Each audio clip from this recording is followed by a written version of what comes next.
मैं इसी प्रकार प्रधान और स्वागत करता हूं आपको APIC मोलापुर में। आज हम हिंदी पढ़ेंगे और हिंदी में सबसे महत्वपूर्ण जो अध्याय आता है वो आता है अलंकार का। तो हम सबसे पहले अलंकार का अध्ययन करेंगे कि अलंकार कैसे कीते हैं।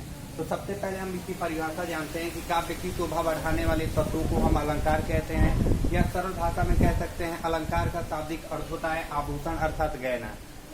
या सरल शब्दों में हम इस प्रकार व्यक्त कर सकते हैं, जिस प्रकार आभूषण से स्त्रियों की शोभा में परिपूर्णता आ जाती है, उसी प्रकार हमारे काव्य में अलंकार से क्या आता है, परिपूर्णता आ जाती है। या सरल भाषा में कह सकते हैं कि जैसे काव्य को सजाना ही क्या है, अलंकार है। जैसे हम मान लीजिए आपसे कहते हैं कि श्री राम ने रावण से युद्ध किया, ये सरल वाक्य हो गया। और इसी में हम ये कहते हैं कि श्री राम ने शेर की तरह रावण से युद्ध किया। अब उसमें देखिए एक अट्रैक्टिव मतलब आकर्षण शब्दों में आ जाता है, तो वही कार्य करता है अलंकार, यानी वाक्य को सजाने का ही कार्य करता है, वो है अलंकार। तो सबसे पहले हम जानेंगे कि अलंकार के भेद कितने होते हैं। तो अलंकार के मुख्यतः 3 भेद होते हैं। पहला जो होता है वो होता है शब्दालंकार। पहला जो होता है वो है शब्दालंकार। दूसरा जो आता है वो होता है अर्थालंकार।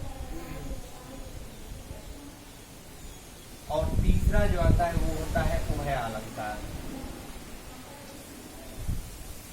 उभय अलंकार ये हमारे हो जाते हैं अलंकार के भेद।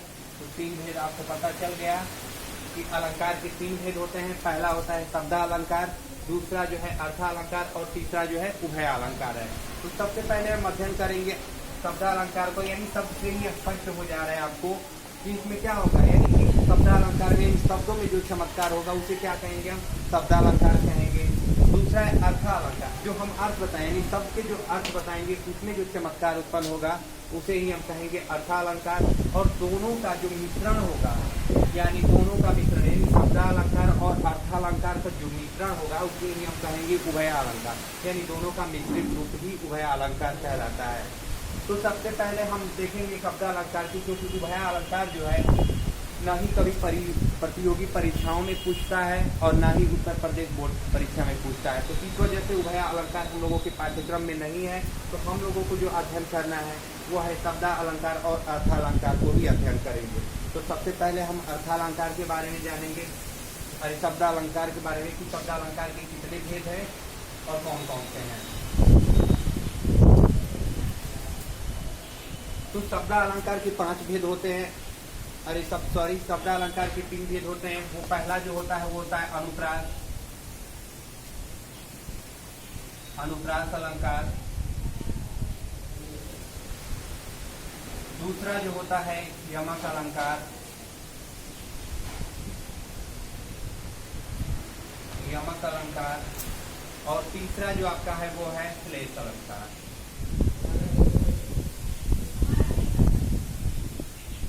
जो आपका है श्लेष अलंकार। यानी शब्दालंकार के पूछे या तो प्रश्न इस प्रकार पूछ सकता है, शब्दालंकार के कितने भेद होते हैं। तो शब्दालंकार के कह सकते हैं कि शब्दालंकार के 3 भेद होते हैं। कौन कौन से हैं, तो पहला है अनुप्रास, दूसरा है यमक और तीसरा जो है श्लेष अलंकार है। तो ये भेद पूछेगा तो बता सकते हैं कि 3 भेद होते हैं। अब हम पढ़ेंगे सबसे पहले शब्दालंकार के भेद में अनुप्रास अलंकार के बारे में, कि अनुप्रास अलंकार किसे कहते हैं और इनके कितने भेद हैं। तो आइए सबसे पहले अध्ययन करते हैं अनुप्रास अलंकार को।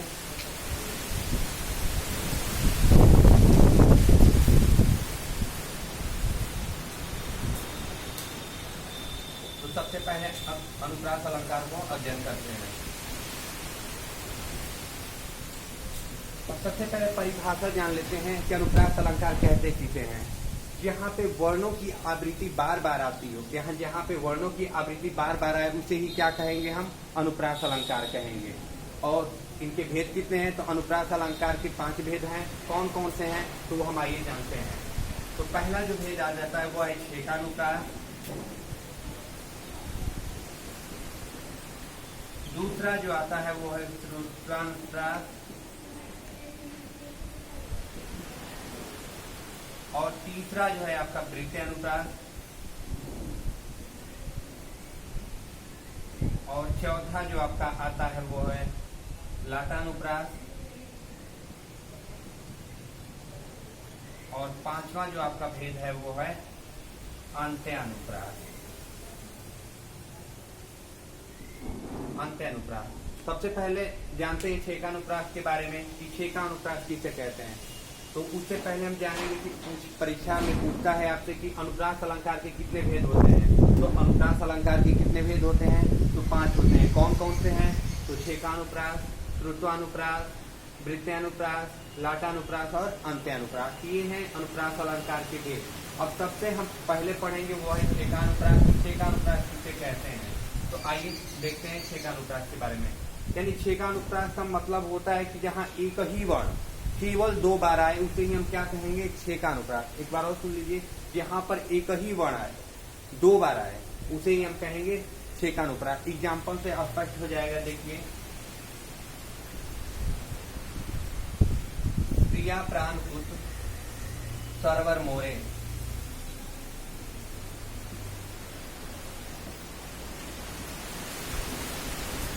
उदाहरण जो दिया है प्रिया प्राण पुत्र सरवर मोरे। आप यहाँ पे देख सकते हैं, जैसे कि मैंने बताया छेकानुप्रास में एक ही वर्ण 2 बार आएंगे। तो आप यहाँ पे देख सकते हैं प का यहाँ पे भी है और प यहाँ पे भी आ रहा है। यहाँ जहाँ पर एक ही वर्ण 2 बार आएगा वहाँ पे हमारा क्या हो जाएगा?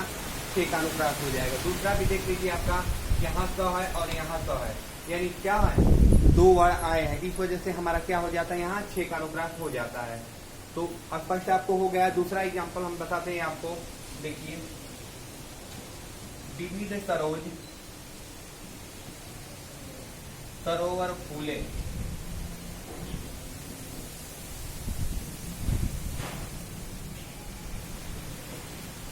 अब यहाँ पे भी देखेंगे तो क्या है?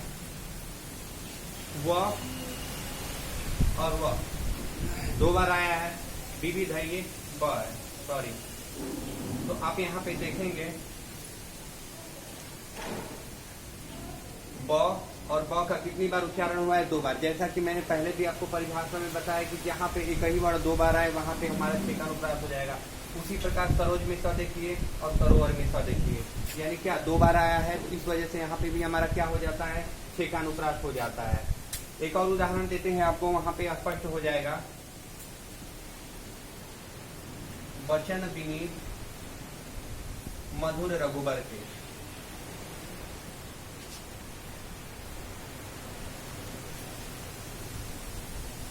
अब यहाँ पे भी देख सकते हैं स्पष्ट हो जा रहा है। जैसे कि मैंने बताया कि छेकानुप्रास में एक ही वर्ण 2 बार आएंगे। तो यहाँ पे ब देखेंगे और यहाँ पे ब देखेंगे, 2 बार आया है। तो इसी वजह से हमारा क्या हो जाता है कि जहाँ पर भी एक वर्ण 2 बार आए वहाँ पे हम बेहिचक क्या कह सकते हैं? छेकानुप्रास होता है। यानी कि जहाँ पर एक ही वर्ण 2 बार आए वहाँ पे छेकानुप्रास होगा। अब दूसरा आप देखते हैं वो है वृत्त्यानुप्रास के बारे में। दूसरा जो अनुप्रास का भेद है वो है वृत्त्यानुप्रास। तो वृत्त्यानुप्रास के बारे में जानते हैं।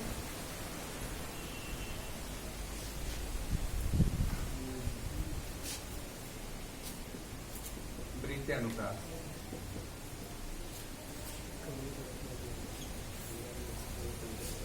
वृत्त्यानुप्रास का अर्थ होता है कि जहाँ पे एक या अनेक वर्णों की, वृत्त्यानुप्रास का मतलब है कि एक या अनेक वर्णों की आवृत्ति अनेक बार होगी।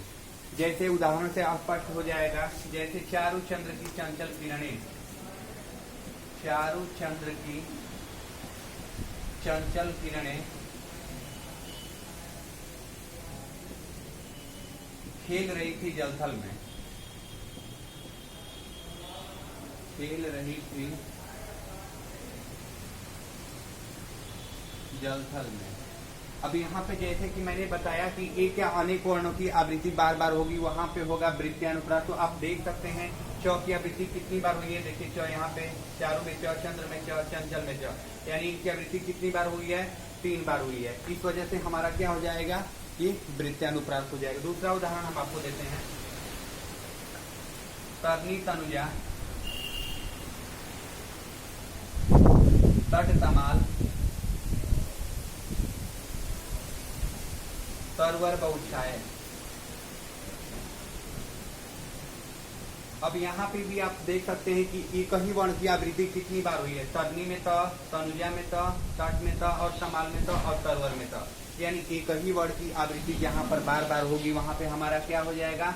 वृत्त्यानुप्रास होगा। इसका अभिप्राय होता है, तनुजा का अभिप्राय पुत्री से है।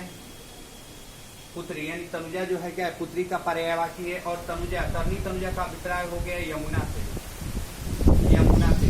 तट पर तमाल का मतलब है तमाल का एक वृक्ष होता है। तरुर मतलब तरु का मतलब होता है पेड़, यानी यमुना नदी के तट पे तमाल के अनेक पेड़ छाए हुए हैं, यानी बहुत से पेड़ छाए हुए हैं। तो यहाँ पे स्पष्ट हो जाता है आपको कि जहाँ पे वृत्यानुप्रास होगा वहाँ पे क्या होंगे, वर्णों की आवृत्ति बार बार होगी। इस वजह से यहाँ पे हो जाएगा आपका वृत्यानुप्रास। एक और उदाहरण देख लीजिए, सिंपल सा है।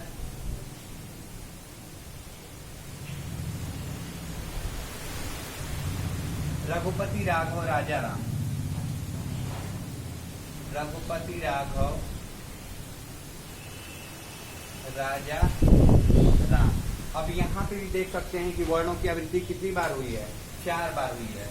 यानी र यहाँ पे भी है, र राघव में भी है, र राजा में भी, और र राम में भी है। यहाँ पे जहाँ पे वर्णों की आवृत्ति बार बार हो रही है वहाँ पे वृत्यानुप्रास होगा।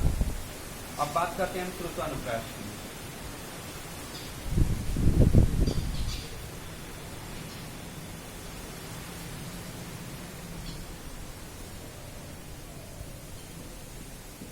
अनुप्रास अलंकार में जो तीसरा आ जाता है वो होता है हमारा श्रुत्वानुप्रास। इसमें क्या होता है कि एक ही स्थान से, यानी कंठ, तालु, मूर्धा, दांत और ओठ, यानी एक ही जगह से उच्चारित तो होने वाले वर्णों की आवृत्ति क्या होगी, रहेगी इसमें। उदाहरण से स्पष्ट आपको हो जाएगा। तुलसीदास,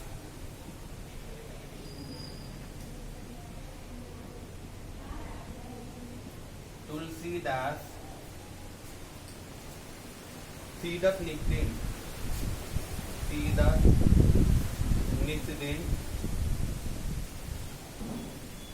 देखा तो तुम्हारी निठुराई।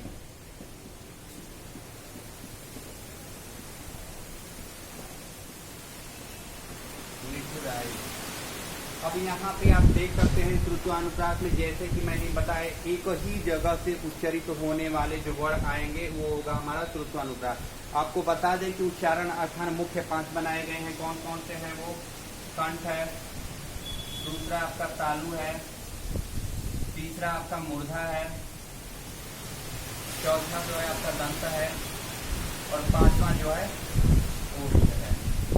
यानी कि मुख्य जो उच्चारण स्थान आपके होते हैं वो 5 ही होते हैं। इन्हीं 5 से मिलके हमारा स्वर और व्यंजन उच्चारण हम करते हैं, जिसमें से आपका दिया है कि क्या, श्रुत्वानुप्रास में, यानी एक ही जगह से उच्चारित होने वाले वर्णों आएंगे वहीं पे होगा श्रुत्वानुप्रास। तो ये आप बोलेंगे तो जब बोलेंगे तो आपकी जीभ जो है क्या कर रही है, दांतों को टच कर रही है, यानी छू रही है। इस वजह से हमारा क्या हो जाएगा, फिर बोलेंगे तो आपकी जीभों को टच करेगी, यानी इनका उच्चारण स्थान कहाँ से हो रहा है, दंत से हो रहा है। इसका संस्कृत में सूत्र बताया गया है, दंत। ये है आपका संस्कृत में सूत्र उच्चारण स्थान का। यहाँ पे और त, यानी त वर्ग में आपको पता होगा, जब हिंदी व्याकरण पढ़ते हैं उसमें, तो त में कौन सा है,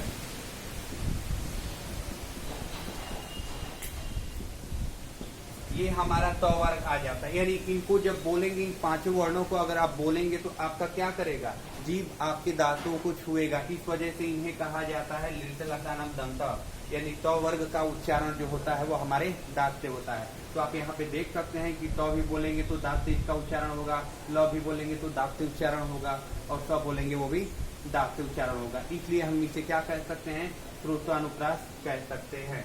एक और उदाहरण हम देते हैं आपको।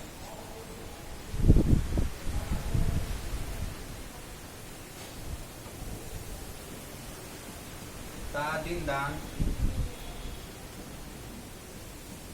दिन धरनी, दिन धन धरनी। अब यहाँ पे भी देखेंगे तो आपका क्या हो रहा है, इनका भी उच्चारण दांत से हो रहा है। यानी दांत का उच्चारण का मतलब यही है कि आपके स्वर तो कंठ से ही निकलते हैं, लेकिन कहीं ना कहीं आपके मुंह के किसी न भाग को छू के निकलते हैं। इसीलिए वहाँ पे क्या हो जाता है, उस जगह का उच्चारण स्थान बनाया जाता है। तो यानी तो बोलेंगे आपके दांतों को छुएगा, इस वजह से हम इसको क्या कर सकते हैं, ड बोलेंगे तो, न बोलेंगे तो मतलब इसीलिए इसको क्या कहा जाता है, दंते कहा जाता है। तो इस वजह से श्रुत्वानुप्रास का मतलब होता है जहाँ से एक ही जगह से उच्चारित होने वाले वर्णों की आवृत्ति होगी, उसे ही क्या कहेंगे, हम श्रुत्वानुप्रास कहेंगे। अब बात करते हैं अनुप्रास अलंकार के चौथे भेद के बारे में, वो है हमारा लटानुप्रास।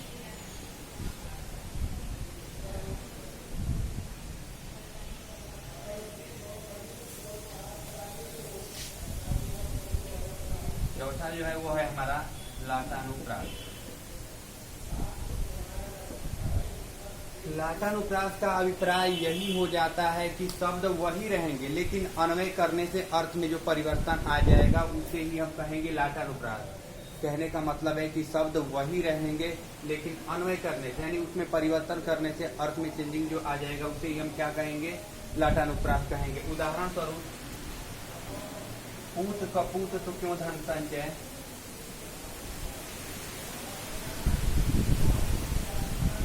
क्यों धन संचय,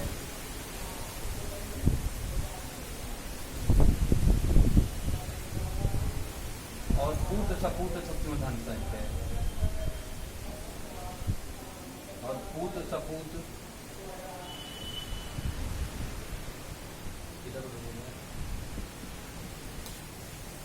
पूत कपूत तो क्यों धन संचय, पूत सपूत तो क्यों धन,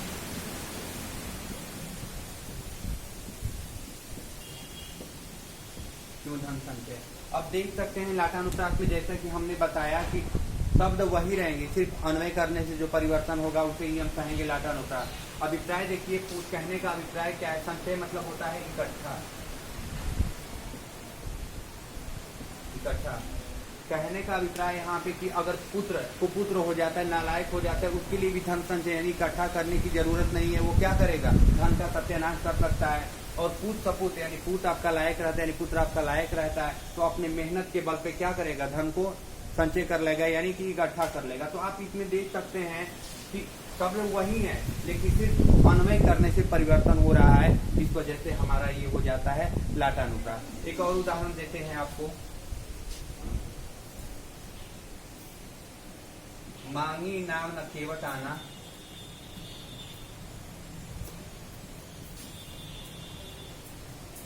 मांगी नाम न केवट आना।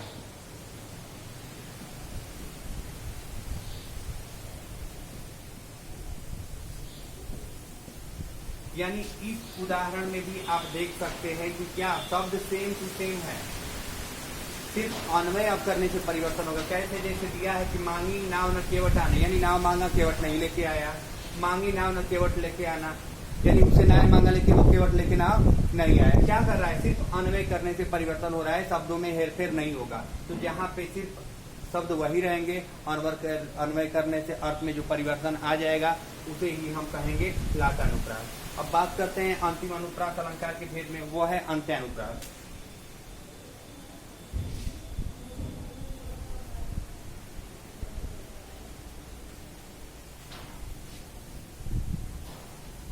जो पांचवा आपका आ जाता है अनुप्रास अलंकार के भेद में, वो है हमारा अंत्यानुप्रास। अंत्यानुप्रास का नाम से ही स्पष्ट हो जा रहा है कि जो अंत में जो तुकबंदी मिलेगी, चाहे स्वर हो चाहे व्यंजन हो, जहाँ पे मिलेगा अंत का तुक मिलेगा उसे ही क्या कहेंगे, हम अंत्यानुप्रास कहेंगे। उदाहरण देखिए, जैसे जय हनुमान, ज्ञान गुण सागर,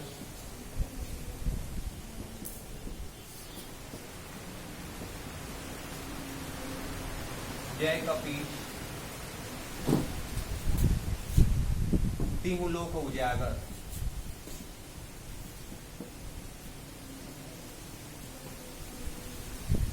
तिहु लोक उजागर। जैसा कि मैंने बताया कि अंत्यानुप्रास में क्या करेगा, अंत का जो तुक मिलेगा उसे ही हम क्या कहते हैं, अंत्यानुप्रास कहेंगे। तो यहाँ पे दिया है जय हनुमान ज्ञान गुण सागर, घर क्या हो रहा है, और इधर देखिए दूसरी लाइन में जय कपीश तिहु लोक उजागर यानी अंत का क्या कर रहा है, सुख मिल रहा है। इस वजह से हम क्या कहेंगे, इसे अंत्यानुप्रास करेंगे। यानी कोई भी दोहा हो, वाक्य हो, जहाँ पे अंत मिलेंगे, तुक मिलेगी, इस वजह से हम क्या कहेंगे, उसे अंत्यानुप्रास कहेंगे। अब हम बात करते हैं यमक अलंकार के बारे में। ये हो गया अनुप्रास अलंकार, पढ़ लिया आप लोग। अनुप्रास अलंकार के 5 भेद हो गया। अब शब्द अलंकार में जो यमक अलंकार है उसका हम अध्ययन करेंगे।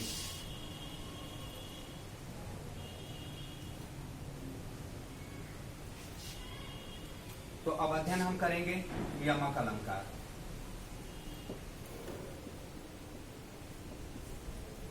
यमक अलंकार, यमक का मतलब होता है युग्म अथवा जोड़ा। यानी एक ही शब्द आए लेकिन उनके अर्थ भिन्न भिन्न हो, वहां पे क्या हो जाएगा, यमक अलंकार हो जाएगा। जहां पे शब्द एक ही आए और अर्थ भिन्न भिन्न हो जाए वहां पे क्या होगा, हमारा यमक अलंकार हो गया। एक सरल उदाहरण देते हैं, जैसे काली घटा का घमंड घटा।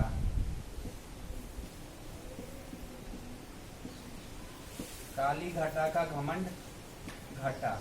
अब यहाँ पे देख सकते हैं घटा और घटा दो बार आया है, तो दोनों घटा का अर्थ, घटा सब तो एक ही है लेकिन अर्थ क्या हो रहा है, भिन्न आ रहा है। जैसे एक घटा का अर्थ क्या हो जा रहा है आपका, बादल से है, और दूसरी घटा का अर्थ क्या है, कम होना या घटना, कम या घटना। यानी काला बादल का घमंड क्या हो गया, कम हो गया, यानी घट गए। यानी शब्द तो एक ही रहेंगे लेकिन अर्थ जब भिन्न भिन्न आएंगे, इस वजह से हमें क्या कहेंगे, यमक अलंकार कहेंगे। एक और उदाहरण देते हैं आपको,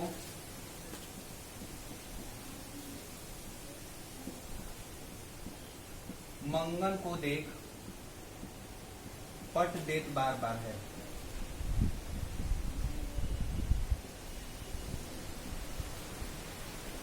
अब यहाँ पे देख सकते हैं पट शब्द का क्या दो अर्थ निकल रहा है। एक पट का अर्थ होता है क्या, कपड़ा, और एक ही पट का अर्थ क्या होता है, किवाड़ या दरवाजा, या दरवाजा। आप देख सकते हैं, यानी अभिप्राय इसका क्या हो रहा है कि मंगन को देख के या तो बार बार वो कपड़ा दे रही है, या मंगन को देख देख के क्या करे, बार बार वो दरवाजा को बंद कर दे रही है। यहाँ पे जहाँ शब्द एक ही आए और उसके अर्थ भिन्न भिन्न हो, इस वजह से हम इसे कहते हैं यमक अलंकार।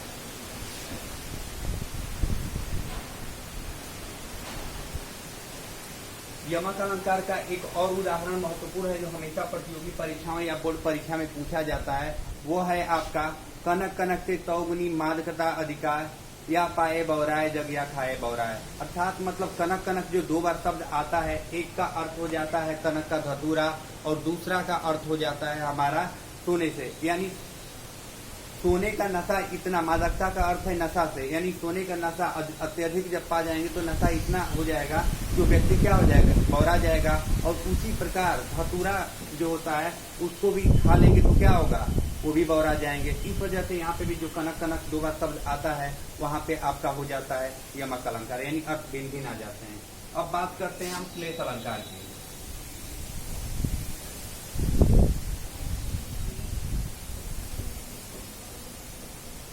श्लेष अलंकार, श्लेष का तात्पर्य हो जाता है चिपकना।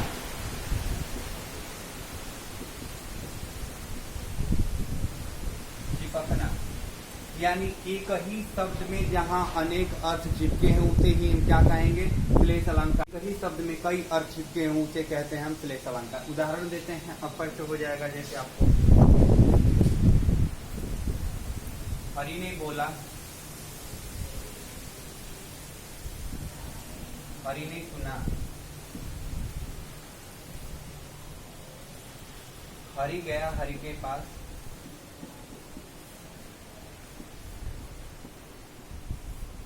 हरि के पास, वो हरि तो हरि में गया,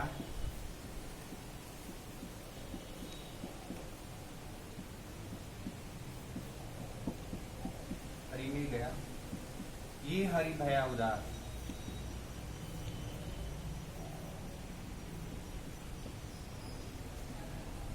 ये हरि भया उदास।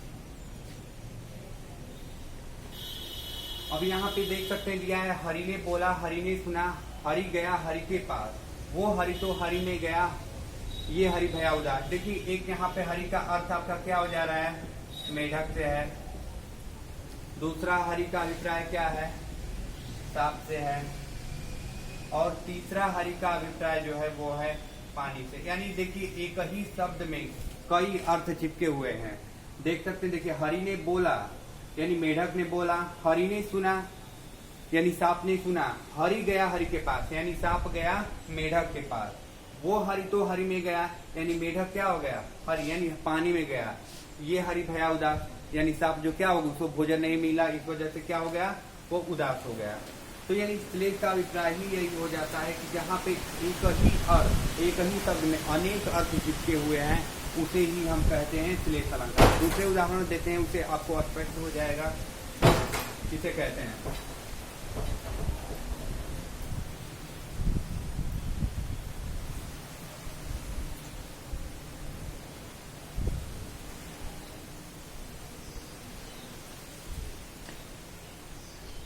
देखिए, चरण धरत चिंता करत, चरण धरत चिंता करत, चितवत चारहु ओर,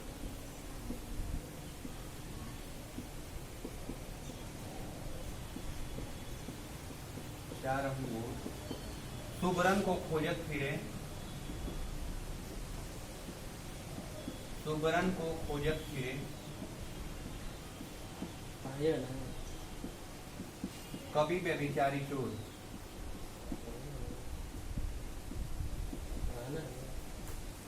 चारी चोर।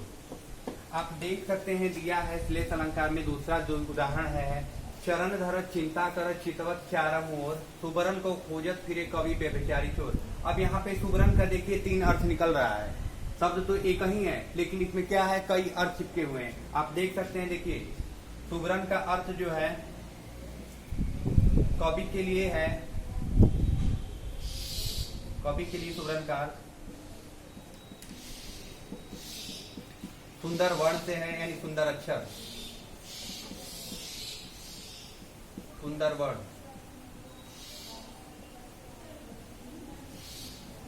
यानी सुबरन कवि के लिए सुंदर वर्ण से है, यानी अक्षर से है। और व्यभिचारी,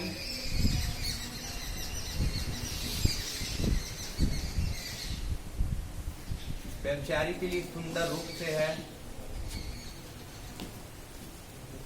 सुंदर रूप से है। और चोर के लिए सुबरन क्या है, चोर के लिए सुबरन है सोने से।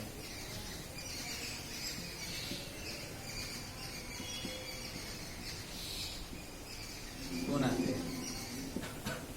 तो आप देख सकते हैं सुबरन जो है एक ही दिया है, लेकिन इसमें कितने से 3 अर्थ छिपे हुए हैं। यानी श्लेष का मतलब ही होता है कि अनेक अर्थ, यानी एक ही शब्द में अनेक अर्थ चिपके हुए हों, उसे ही हम श्लेष अलंकार कहते हैं। तो आपने देखा सुबरन का दिया है कवि के लिए सुंदर वर्ण यानी अक्षर से है, और व्यभिचारी के लिए सुबरन जो है क्या है, सुंदर रूप से है, और चोर के लिए क्या है, सोना से है। यानी इसका निष्कर्ष साफ साफ दिख रहा है कि जहाँ पे एक ही शब्द आए लेकिन उनके अर्थ अनेक चिपके हों, वहां पे होगा हमारा श्लेष अलंकार। तो इस वजह से आज हमने पढ़ा शब्द अलंकार के भेद के बारे में कि शब्द अलंकार किसे कहते हैं। अगले वीडियो में हम पढ़ेंगे अर्थ अलंकार के बारे में। धन्यवाद।